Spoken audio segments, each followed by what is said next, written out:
It's really sad to come across a 2003 Terminator Cobra that's been totaled, and in this case this is a Redfire convertible with parchment seats.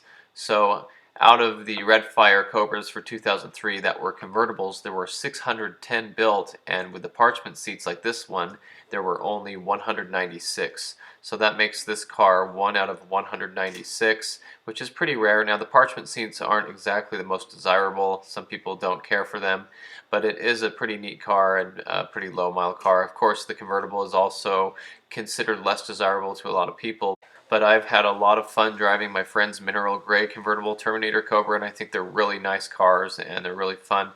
But it's really sad to see one being parted out. And so I was looking through these pictures and reading comments, and somebody was saying, hey, I own a body shop, that'd be real easy to fix, why don't you just fix that?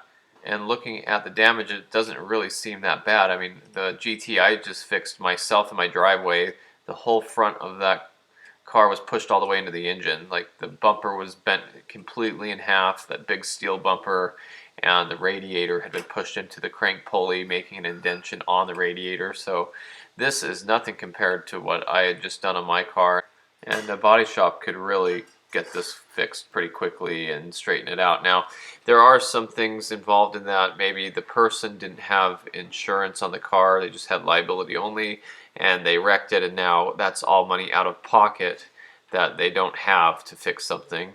And in that case, they should probably let the car go to somebody who would fix it and would have the money to get this car back on the road. But to them, it's more tempting to just sell the parts off of it and make their money back and not have to deal with it. Now, that is work and effort, and we've talked about that before in my other part out videos that we've gone over. But it is, in some cases, not feasible for some people to spend more money on a car that they didn't have insurance on. Now, if the car was insured and they got paid out for it, they could buy the car back typically for a decent price and then use the insurance money to fix it, and that would be the ideal situation. But some people are not that ambitious, and maybe they get in an accident and they just don't want to deal with it anymore. They just want their money and want to walk away from it. That's understandable. If it's an older person, maybe they really don't care. They don't have the desire to mess with all that, and they don't want to drive a car that's been fixed. So there's reasons behind all that as well. But I think there's something else going on here. I don't think this is the owner of the car.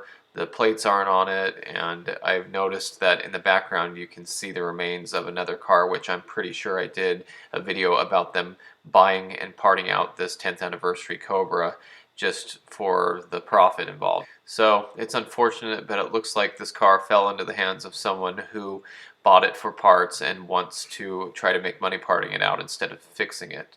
And that's their choice, and my choice would be to fix it, but their choice would be to part it out, and that's up to them. So there were a lot of nice parts on this car. It only had 70,000 miles.